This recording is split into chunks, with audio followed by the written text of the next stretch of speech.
بینەران و بیسەرانی دەنگی ئەمریکا سڵاوی ئەحمەد زێباریتان لێبێت بەخێر بێن بۆ بەرنامەی دیداری ڕۆژ دیداری ڕۆژ ئەم جارم لەگەڵ بەڕێز مستەفا هیجری لێپرسراوی گشتی حیزبی دیموکراتی کوردستانی ئێران دەبێت لەبارەی چەند پرسێکی گرنگی ڕۆژهەڵاتی ناوەڕاست. کاک مستەفا سپاس بۆم دەرفەتە. سپاس بۆ ئێوەش. لە ناوچەکەدا جموجۆڵێکی زۆری لەشکری بەدی دەگرێتن. ئێران هێزەکانی خۆی خستۆتە حاڵەتی ئامادەباشیەوە. ئەمریکا هێزی دەریایی خۆی لە ناوچەکەدا چڕ کردوتەوە. بەڕای تۆ ئەگەری شار چەندە؟ ئەوەی کە تاکو ئێستا دەبینین هەم دەوڵەتی ئەمریکا ترامپ بە تایبەتی و هەم ڕێبەری کۆماری ئیسلامی ئێران خامنەیی هەردووشان ڕایانگەیاندوو کە نایانەوێ شەڕ بکەن، بەڵام لەگەڵ ئەوەشدا زەمینەی شەڕ ئامادەیە. بە تایبەتی ئەگەر دقتمان کرد بێ لە ڕژیمی کۆماری ئیسلامی ئێراندا هێندێک عناسری تۆندڕۆ هەن کە زۆر جاری وایە خارج لە بەرنامەی حکوومەت یا دەوڵەت کارهایەک دەکەن کە بەدڵی حکوومەت نییە و لە ئەمریکاش گروپێک هاوکاری ترامپ گروپێکی تۆندڕەون کە لە ڕاستیدا ڕەنگە ئیوانتیدا هەبێت کە پێی ناخۆش نەبێت کە شەڕێک ڕوو بدە، بۆیە هەردووک لە ئامادەیان دەربڕیوە بە تایبەتی ڕژیمی کۆماری ئیسلامی ئێران کە پێشتریش ڕایانگەیان بوو کە ئەگەر تەنگەی هورموز بۆ هاتوچۆی کەشتیەکانی نەوتکێش کە ئێران نەوتی پێدەجۆزێتەوە بەرگری لێ بکرێ، ئەوان دەبنە کۆسپ لەسەر ڕێگای هاتوچۆی گشتی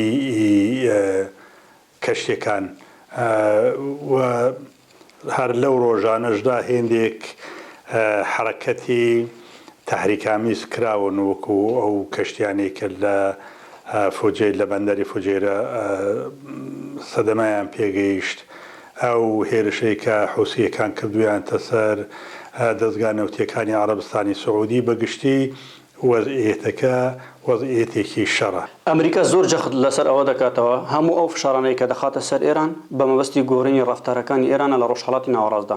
بەڕای تۆ ئێران ڕەفتارەکانی دەگۆڕێت؟ ئەوەی کە تاکو ئێستا دیومانە لە ئێران، بەڵێ ئێران ڕەفتارەکانی دەگۆڕێت لەژێر هێرش لەژێر مەترسیدا. وەختێک کە مەترسیەوەی هەبێت کە حکوومەتەکەی بەرەو ڕووخان دەچێت و توانای نییە. ئێمە لە شەڕی ئێران و عێراق ئەوەمان دیت کە ڕژیمی کۆماری ئیسلامی دوای هەڕەشەیەکی زۆر لە حکوومەتی عێراق ئەودەمی کە سەرۆکایەتی سەدام حوسێن بوو ئاشتی قبول کرد هاتە سەر مێزی وتوێژ لەگەڵ سەدام حوسێن و خومەینی ئەو کاتە بە قەولی خۆی جامی ژەهری شکستی خواردەوە. لە قەراردادی بەرجام کە لە زمانی ئۆبامادا هاتەکایەوە، ئەویش بەرنمەیەک بوو کە ئێران زیاتر لە 10 ساڵ بوو ملی بادەدا بۆی کە نێتە سەر مێزی وتوێژ، بەڵام گەمارۆکان کاتێک کە وەزعی ئابووری ئێرانیان گەیاندا نوقتەیەک کەیدی هیچ دەرەتانێکیان بۆ ئێران نەماوە، کۆماری ئیسلامی ئێران ملیدا بۆی کە وتوێژ بکە و ئەو مەرجانەی کە ئەو دەمی ئەمریکا و ئوروپا بۆیان دانابوو قبوڵی بکە، کە ئێستا دیارە ترامپ ئەو قەراردادی هەڵوەشاندوتەوە. بۆیە من لەو باوەڕەدام کە ئەو گەمارویانەی کە ئەمریکا دایناوەتە سەر ئێران کە زۆر جددیە و ڕۆژ بە ڕۆژ بربەرینتر دەبێتەوە، کۆماری ئیسلامی ئێران دێنێتە سەر ئەو بڕوایە کە هیچ ڕێگایەکی نییە بێجگە لەوەی کە وتوێژ بکەم. بەڕای تۆ جمهوری ئیسلامی ئێران لە پەیامەکەی ئەمریکا تێگەیشتووە چۆن؟ بەڵێ لە پەیامی ئەمریکا تێگەیشتووە، چونکە هەر ئەو مەترسیانەی کە ڕژیمی کۆماری ئیسلامی هەیەی و ئامادە باش ڕادەگەیەنێ، ئەوە نیشانەیەوەیە کە کۆماری ئیسلامی پەیامی ئەمریکا حاڵی بووە ئەمریکا و هاوپەیمانەکانی لە ناوچەدا. ئەو شەڕە ئەگەر ڕوو بدات چ جیاوازیەکی دەبێت لەگەڵ شەڕی 2023 عێراق و ڕوخاندنی ڕژیمی دیکتاتوری سەدام حوسێن؟ لەو باوەڕەدانیم کە لەو ئەو جارەدا ئەگەر بێت و شەڕێک بێتە پێشێ وەکو ئەو شەڕە بێ کە لە شەڕی ئێران و عێراقدا کە ئەمریکا هێزی پیادە کرد ببوورە لە سەردەمی سەدام حوسێندا ئەمریکا هێزی پیادە کرد لە عێراقدا. من باوەڕ ناکەم وابێ، پێم وابێ زۆرتر ئەگەر شەڕێکی ئاوا ڕووبدا شەڕێکی نیابەتی دەبێ بە هێزەکانی کە هاوپەیمانن لەگەڵ ئەمریکاوە بەتایبەت شەڕی تێکنیک دەبێت. دەمێکە ئێران بە گرنگیەوە باسی پیشەسازی لەشکری خۆی دەکات و هەروەها بەڕنامە موشکەکەی خۆی. ئێران بە شێوازێک و چۆن بەراوردی ئەو توانایە لەشکری خۆی لەگەڵ وڵاتێکی وەکو ئەمریکا دەکات؟ من پێما بێ ئێرانش بە باش شارەزایە بەتایبەت ئەوانەی کە لە کاروباری نظامیدا کار دەکەن باش شارەزان کە ڕژێمی کۆماری ئیسلامی ئێران توانایی بربەرەکانی لەگەڵ ئەمریکانیە نە لە شەڕی ئەسکەریدا نە لە شەڕی ئابووریدا، بەڵام ئەوەندەی کە بۆی بکرێ خۆڕا دەگرێ دەنا تواناکەی ئەو توانایەنێ کە بتوانێت لە بەرامبەر ئەمریکادا بۆ یەکجاری خۆڕاگری بکات لە هیچ بوارێکدا. لەگەڵ ئەو هەلومەرجە نوێی ناوچەکە ئۆپۆزیسیۆنی ئێرانی چ بەڕنامەیەکی هەیە؟ پڕۆژەی ئەوان چییە؟ ئۆپۆزیسیۆنی ئێرانی بەگشتی دەتوانم بڵم تاکو ئێستاش ئۆپۆزیسیۆنێکی بڵاوە یەکگرتوو نییە، بەرنمەیەکی دیاریکراویان نییە و ئەوەش بۆتە هۆی ئەوەی کە ڕێپێوانەکان و مانگرتنەکان و بەگشتی دەربڕینی دەنگی ناڕەزایەتی خەڵکی ئێران بەگشتی ئەو دوورێکی پێویستە پەرە ناگرێت. ئەوە یەکێک لە گیرروگرفتەکانە کە خەڵکی ئێران لەگەڵی ڕوبڕوو بووە. ئەوە تاسیرێکی زۆریش هەیە لە ڕوخانی کۆماری ئیسلامی ئێران. ئەوەندەی کە ئۆپۆزیسیۆن بڵاو بێ بە خازاندی ڕژیمی کۆماری ئیسلامی ئێران تەوا دەبێ بەداخەوە. هیچ وتوێژێکتان لەبارەی ئەم پەرەسەندنانەوە لەگەڵ ئەمریکاییەکاندا هەیە؟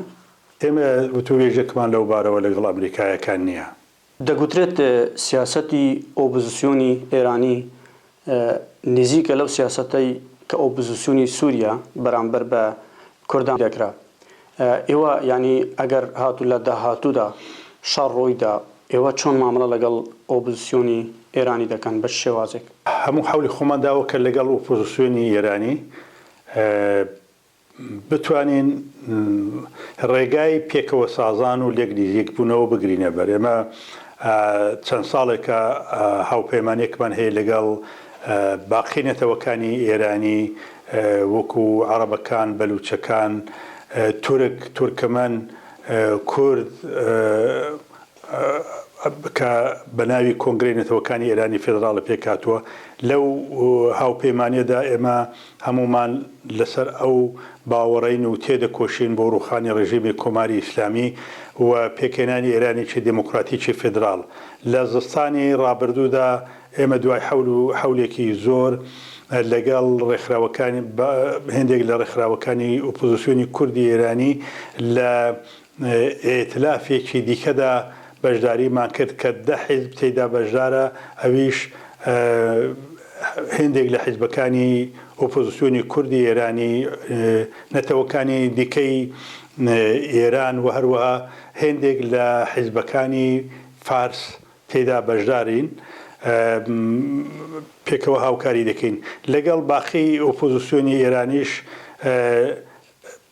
کەم و زۆر پەیوەندیمان هەیە بۆەوەی کە بتوانین هاوپەیمانەکانمان بەربڵاوتر بکەین، بەرینتری بکەینەوە لە چوارچێوەی مافی نەتەوایەتی کورد و باقی نەتەوەکانی دیکەی ئێران.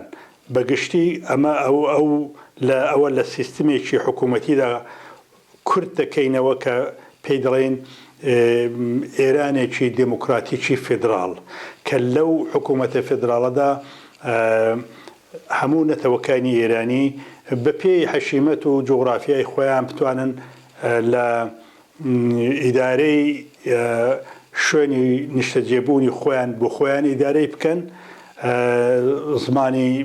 زمانی دایک ببێتە زمانی سەرەکی لەو شوێنانەدا و بە پێی یاسایەکی دموکراتیک هەموو ئەو نەتوانە بتوانن لە بەڕێوەبردننی ئێراندا بتوانن بەشداری بکەن. ئێوە بەرنامەتان چۆنە؟ ئەتانەوێت چۆن ڕۆبەڕۆی جمهوری ئیسلامی ئێران ببنەوە؟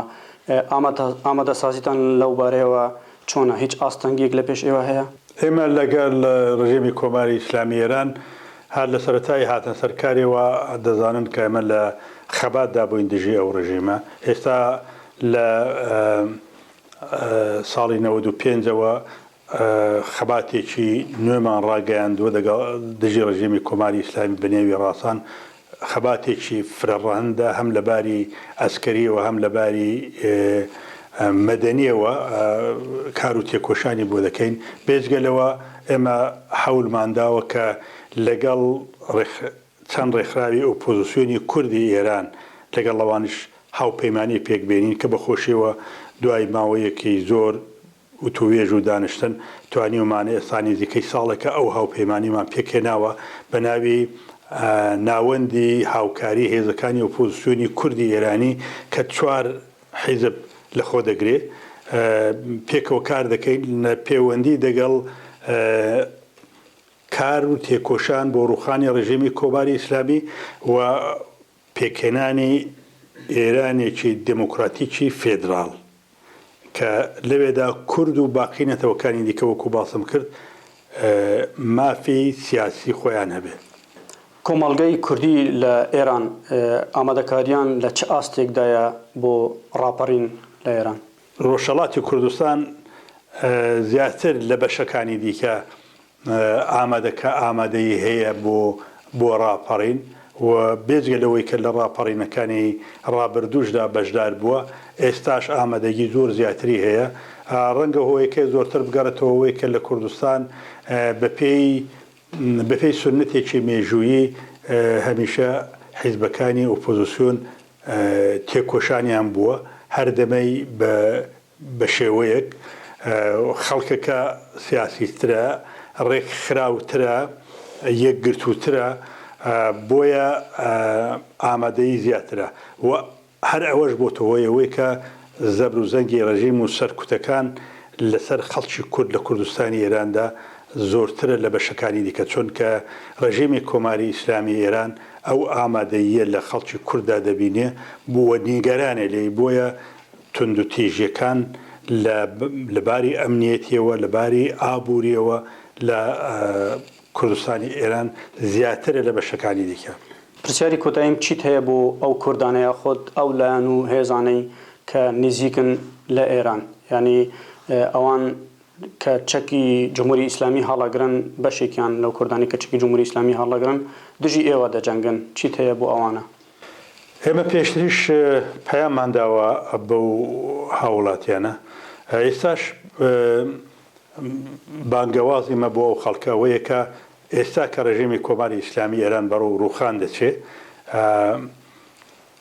بە قازان دیانەکە پشت بکەنە ڕژیمی کۆماری ئیسلامی چەکدا بنێن و بگەڕێنەوە نێو خەڵکی خۆیان هەتاکو لەوە زیاتر درێن نەبووە و تووشی خەسار و زەرەر نەبوون هەم لە ئێستادا و هەم لە داهاتوودا. مستەفا هیجری لێ پرسراوی گشتی حیزبی دیموکراتی کوردستانی ئێران زۆر سوپاس. سپاس بۆ ئێوەش، دەستان خۆش.